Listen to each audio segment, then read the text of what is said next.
नमस्कार, BTV news में स्वागत है आपका। आइए खबरों की शुरुआत करते हैं इस खबर के साथ। फ्लाईओवर के नीचे दशमेश द्वार के पास सड़क पर जमे अतिक्रमण यातायात व्यवस्था के लिए चुनौती बने हुए हैं। इन बेजा कब्जों के कारण दिन भर जाम लगा रहता है और एक्सीडेंट होते हैं, लेकिन जिम्मेदार विभाग और अधिकारी इस ओर ध्यान तक नहीं दे रहे हैं। फ्लाईओवर का काम अभी अधूरा ही है। इसके बावजूद इसके नीचे जगह जगह ठेले टपरे लगना शुरू हो गए हैं। सबसे ज्यादा खराब स्थिति मदन महल चौक दशमेश द्वार के पास है, जहां अतिक्रमणों के कारण आवागमन दिन भर बाधित रहता है, जाम लगता है और एक्सीडेंट होते हैं। लेकिन यातायात पुलिस और नगर निगम का अतिक्रमण दस्ता इस ओर ध्यान नहीं दे रहा है, जिसके चलते अतिक्रमणकारियों के हौसले बुलंद हैं। पूरे चाय पान के टपरे, ठेले वाले, फल वाले, पूरा ये अपना दशमेश द्वार मदन महल में पूरा इनके कारण भी कुछ लोग जाम टोटल लगता है। ये रोड के बीचों बीच खड़े हो जाते हैं। इनसे बोलो तो ये जाते भी नहीं है, बोले भैया हम शुरू से लगा रहे हैं। इनके कारण भी बहुत जाम लगता है भैया, थोड़ा सा इसको भी देख रेख करें। चर्चा तो ये भी है कि जिन विभागों के कंधों पर अतिक्रमण हटाने की जिम्मेदारी है, वही विभाग और अधिकारी इन अतिक्रमणकारियों पर मेहरबानी बनाए हुए हैं। जबलपुर की पूर्व सांसद जयश्री बैनर्जी के जन्मोत्सव के अवसर पर स्नेहनगर विकलांग सेवा भारती में वृक्षारोपण सहित विभिन्न कार्यक्रमों का आयोजन किया गया। इस अवसर पर पूर्व सांसद जयश्री बैनर्जी ने पर्यावरण संरक्षण का संदेश देते हुए वृक्षारोपण किया। इस अवसर पर बड़ी संख्या में लोग उपस्थित रहे। जबलपुर संसदीय क्षेत्र की पूर्व सांसद श्रीमती जयश्री बैनर्जी के जन्मोत्सव के अवसर पर स्नेहनगर स्थित विकलांग सेवा भारती में वृक्षारोपण किया गया। इस अवसर पर उनके परिवार के सदस्य और बड़ी संख्या में लोग मौजूद रहे। आज माता जी का जन्मदिन रहा और बड़ी खुशी की बात है, और उनका आशीर्वाद हमको इतने सालों से प्राप्त है और वो स्वस्थ रहे। वृक्षारोपण के साथ ही सभी ने पर्यावरण को स्वच्छ बनाने का संकल्प लिया। गोल बाजार क्षेत्र में करोड़ों रुपयों से बनाई गई सड़क निर्माण कार्य के कुछ महीनों बाद ही उखड़ने लगी है। सड़क से उखड़कर बिखर रही गिट्टियां घटिया निर्माण कार्य की गवाही दे रही हैं, लेकिन जिम्मेदार अधिकारी आंखें मूंदे बैठे हैं। स्मार्ट सिटी लिमिटेड द्वारा गोल बाजार क्षेत्र में कराया जा रहा निर्माण कार्य अपनी गुणवत्ता को लेकर चर्चा में है। बनते ही उखड़ रही सड़क बता रही है कि निर्माण कार्य में किस तरह भ्रष्टाचार किया जा रहा है। 6 महीने भी नहीं हुए हैं और ये सीमेंट बह गई हुई है यहाँ से, और गिट्टी गिट्टी नजर आ रही है। सड़कों पे गिट्टी देखिए ना, आप खुद देखेंगे तो समझ में आएगा। सीमेंट टूट गई है और करोड़ों का जो ये रुपए बर्बाद किए हैं, मेरे ख्याल से कोई मतलब का नहीं है। ये कुछ नहीं, जैसी पहले चल रही थी वैसे ही चल रही है। अभी भी जर्क लग रहे हुए हैं, रुक रुक के गड्ढे आते हैं। ऐसा है। सड़क पे क्या देख रहे हैं आप? हाँ जी, सड़कों पे क्या देख रहे हैं आप? गड्ढे। अभी गाड़ी स्मूथ नहीं चल रही है। सड़क जैसे होने चाहिए स्मूथ, जैसे नागपुर जाए या कहीं बाहर जाते जो सड़कें हैं वैसी नहीं है अपने यहाँ। सीमेंट पे क्या देख रहे हैं? सड़कों पे सीमेंट घुल गया हुआ पूरा, देखिए ना, गिट्टी अलग नजर आ रही है। पहली ही बारिश में सीमेंट छोड़ रही इस सड़क पर दरारें और गड्ढे नजर आने लगे हैं। लोगों का कहना है कि पूरे मामले की निष्पक्ष जांच की जाए तो घपला उजागर हो सकता है। जबलपुर में बीते दिनों हुई बारिश से सामान्य जनजीवन बुरी तरह प्रभावित हुआ। इस बीच जबलपुर से नरसिंहपुर गई एक बारात का वीडियो अब सोशल मीडिया पर जमकर वायरल हो रहा है। इस वीडियो में पुलिया के ऊपर तेज बहाव होने के कारण लोग रस्सी पकड़कर दूल्हे को कंधे पर उठाकर नदी पार करवा रहे हैं। ऐसे ही ग्रामीणों ने एक एक कर बारातियों को रस्सी पकड़कर नदी पार कराई। मामला जबलपुर के चरगवा गांव से नरसिंहपुर गई हुई बारात का है। करीब 5 दिन पहले गांव के मोहन पटेल की बारात नरसिंहपुर पिपरिया गांव गई थी, लेकिन बारिश के कारण गांव की पुलिया डूब गई, जिसके कारण बारात को रुकना पड़ा। जब बारिश नहीं थमी तो ग्रामीणों ने अनोखे अंदाज में पुलिया के दोनों ओर ट्रैक्टर खड़ा किया और उसमें मोटे रस्से बांधकर दूल्हे और बारात को नदी में तब्दील हुई पुलिया पार करा दी, जिसका वीडियो सोशल मीडिया पर अब वायरल हो रहा है। भगवान श्री गुप्तेश्वर महादेव की शाही सवारी 17 जुलाई को निकलेगी। शोभा यात्रा की तैयारियों को लेकर एक बैठक का आयोजन मंदिर परिसर में हुआ, जिसमें शाही यात्रा को भव्यता प्रदान करने की रूपरेखा तय की गई। प्रति वर्षानुसार इस वर्ष भी सावन के दूसरे सोमवार को गुप्तेश्वर महादेव मंदिर से शाही यात्रा निकाली जाएगी। मंदिर समिति की बैठक में शाही सवारी यात्रा की तैयारियों पर विचार विमर्श किया गया। 17 जुलाई को निकलने वाली इस शाही यात्रा में साधु संत एवं शिव भक्त शामिल रहेंगे। इसमें बहुत समय से ये बात चल रही थी कि कांवड़ यात्रा और शाही सवारी यात्रा एक दिन रखी जाती है, तो बहुत सारे लोगों का ये मानना था कि भैया अगर दोनों कार्यक्रम अलग अलग तिथि पे आयोजित हों तो इस शहर के लोगों को बहुत अच्छे कार्यक्रम दो मिल जाएंगे। तो ये आज समिति में निर्णय लिया गया कि इस बार तो जो द्वितीय सोमवार को शाही सवारी यात्रा निकलती है वो अपने यथा दिन और समय के अनुसार निकलेगी, किंतु हमारा वर्ष 2024 से इस यात्रा का दिन परिवर्तित करते हुए हम प्रथम सोमवार को शाही सवारी यात्रा के रूप में भगवान भोलेनाथ की इस विशाल यात्रा को, शोभा यात्रा को निकालेंगे। बैठक में तय किया गया कि वर्ष 2024 से सावन के प्रथम सोमवार को गुप्तेश्वर महादेव की शाही सवारी निकाली जाएगी। जबलपुर में animal climate and health save India के तत्वावधान में मां का दूध फिल्म का एक विशेष स्क्रीनिंग इवेंट आयोजित किया गया। इस इवेंट में अलग अलग क्षेत्र से लगभग 350 से ज्यादा लोग एकजुट हुए, जिन्होंने जानवरों के अधिकार और वेगनिज्म के मुद्दों पर दिलचस्पी और चिंता जाहिर की। इवेंट में शामिल लोगों ने वेगन जीवन शैली अपनाने के लिए अपनी सहानुभूति और प्रतिबद्धता को भी प्रकट किया।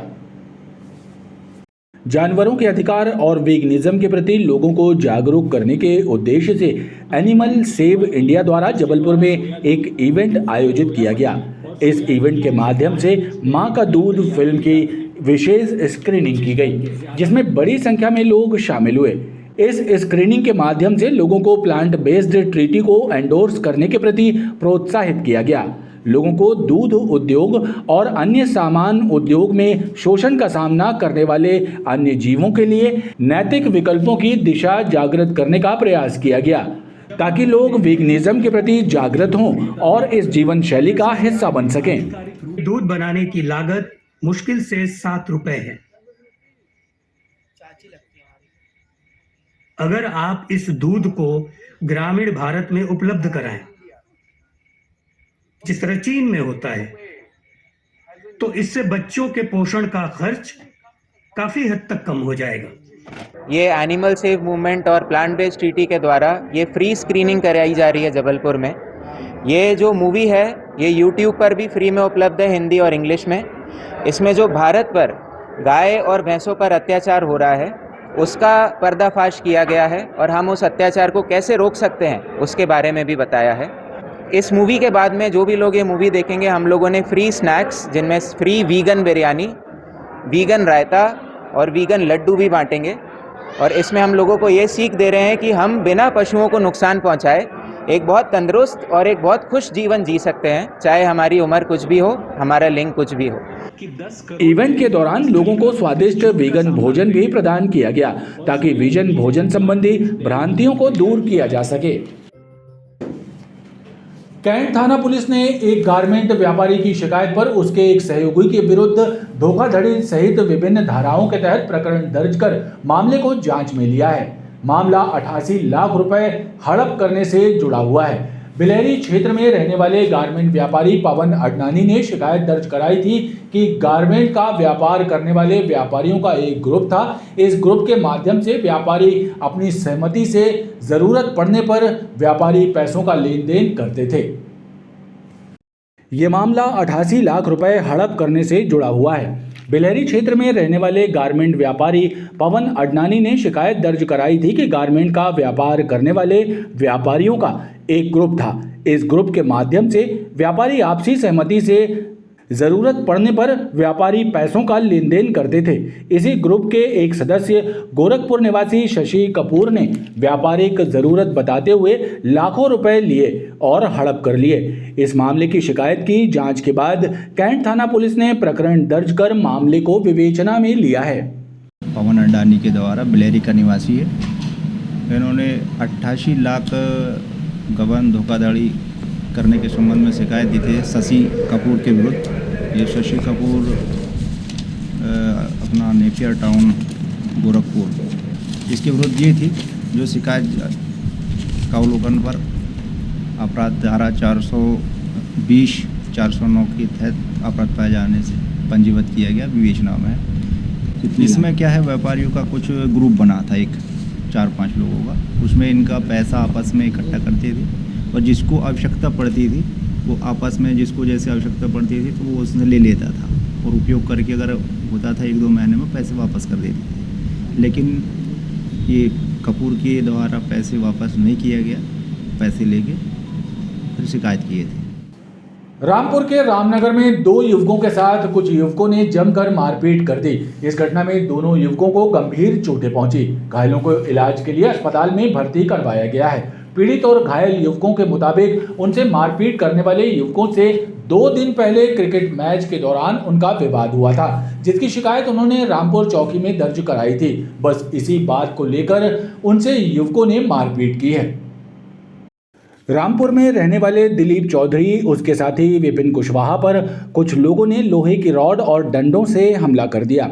ये घटना रामपुर रामनगर में हुई। घटना में दोनों को गंभीर चोटें पहुंची। दोनों को घायल हालत में इलाज के लिए अस्पताल में भर्ती किया गया है। पीड़ित चंदन चौधरी ने घटना और उन पर हमला करने वालों की जानकारी देते हुए बताया कि 2 दिन पहले क्रिकेट मैच के दौरान भी हमलावरों से उनका विवाद और मारपीट हुई थी, जिसकी रिपोर्ट उन्होंने चौकी में दर्ज कराई थी और इसी बात को लेकर उन पर हमला किया गया। और आज उन्होंने हम लोग को, मेरे को और मेरे दोस्त विपिन कुशवाहा को रोककर रामनगर में लोहे के पाइप और डंडे से मारा है, जिसमें जुगल यादव, अमन यादव, सत्यम यादव और अंकित चौधरी, तुषार बैन और उदय चौधरी थे।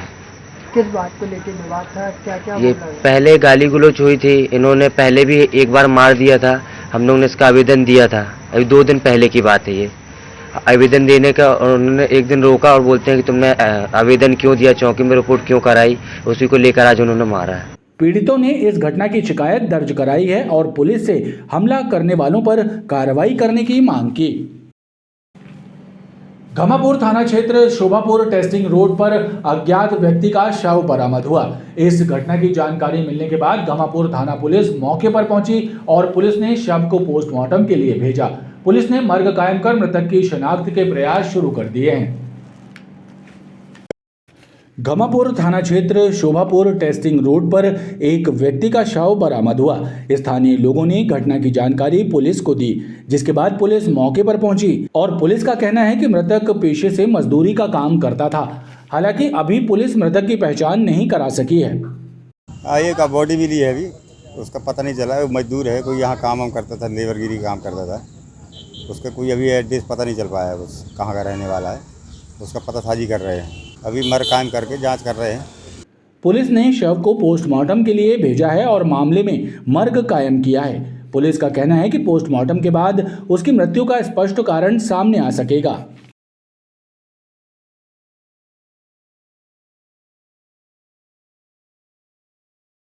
और आइए अब एक नजर डालते हैं मौसम पर। मध्य प्रदेश में मानसून भले ही लेट हो गया है, लेकिन जून माह में जबलपुर सहित प्रदेश के 29 जिलों में सामान्य या इससे अधिक बारिश हो चुकी है। मौसम विभाग की माने तो बारिश के लिहाज से जुलाई माह भी अच्छा बीतने की संभावना है। जबलपुर जिले की बात की जाए तो इस मानसून सीजन में जिले में 257 मिलीमीटर वर्षा रिकॉर्ड की जा चुकी है। मध्य प्रदेश में मानसून ने भले ही देर से अपनी आमद दर्ज कराई थी, लेकिन जून माह में प्रदेश के 29 जिलों में सामान्य या फिर इससे अधिक बारिश हो चुकी है। ऐसे में मौसम वैज्ञानिकों ने जुलाई माह में भी अच्छी बारिश होने की संभावना जताई है। प्रदेश में 24 जून को मानसून एक्टिव हुआ था, लेकिन मानसून ने पूरे राज्य को जल्द ही कवर कर दिया। जबलपुर जिले की बात की जाए तो इस मानसून सीजन में बारिश का आंकड़ा 10 इंच को पार कर गया है। मौसम विभाग की माने तो 4 जुलाई से नया सिस्टम बन रहा है, जिसके कारण आने वाले दिनों में अच्छी बारिश होने की संभावना है। बीते 24 घंटे में जबलपुर जिले में 0.2 मिलीमीटर वर्षा दर्ज की गई है। मौसम विभाग ने संभाग के जिलों में गरज चमक के साथ बारिश होने की संभावना व्यक्त की है। खबरों का ये क्रम लगातार जारी है। आप देखते रहिए BTV न्यूज।